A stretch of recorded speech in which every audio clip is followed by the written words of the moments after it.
Good morning. I'm Emily Rackcheck. This is a 24/7 Wake Up World News Break. Here are some of the stories we're following for you this morning. Attorney General nominee Michael B. Mukasey told Senate Democrats this week that he refused to classify a type of simulated drowning technique known as waterboarding as torture because it could put U.S. officials in personal jeopardy. It will not be my job as Attorney General to put Americans in danger, he added. That is the jurisdiction of the Secretary of State.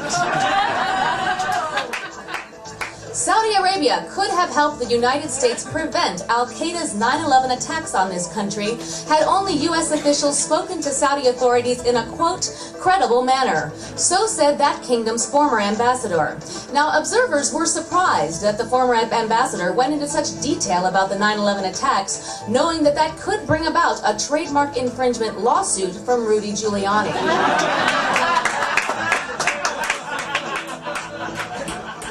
John Philbin, the former FEMA Director of External Affairs who staged a controversial fake news conference during the California wildfires, has accepted full responsibility for that phony conference.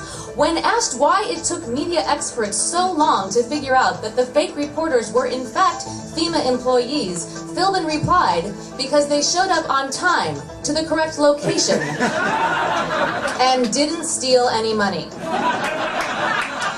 That's the news at the top of this hour. I'm Emily Rackcheck. I will see you back here at the top of the remaining 5 hours of Wake Up World. You're watching 24/7. Let us do the thinking for you. We'll be back in a moment.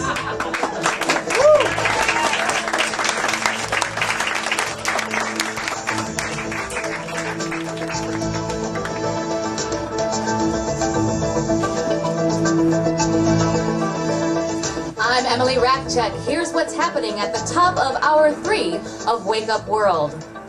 The subprime mortgage crisis has taken another victim. This time it's Citigroup Chairman and Chief Executive Charles Prince, who resigned on Sunday in the wake of his company's multi-billion-dollar losses due to investing in bad debt. Many are speculating as to whether Prince will now be able to meet his own mortgage, seeing that he leaves Citigroup with only $105.2 million in cash and stocks. Secretary of State Condoleezza Rice is reeling over a revolt by U.S. diplomats angry about State Department's attempts to force them to either work in Iraq or risk dismissal. Those resisting the Iraq assignments claim that they are merely trying to avoid any career trajectories that intersect with rocket trajectories. In a related story, following a bumpy 2-year stint as America's Undersecretary of State, in which she was charged with improving America's image both here and abroad, Karen Hughes has finally taken her first step toward achieving that goal by resigning. I'm Emily Rackcheck. I'll see you right back here in 55 minutes. Now back to Wake Up World with Hope and Davis.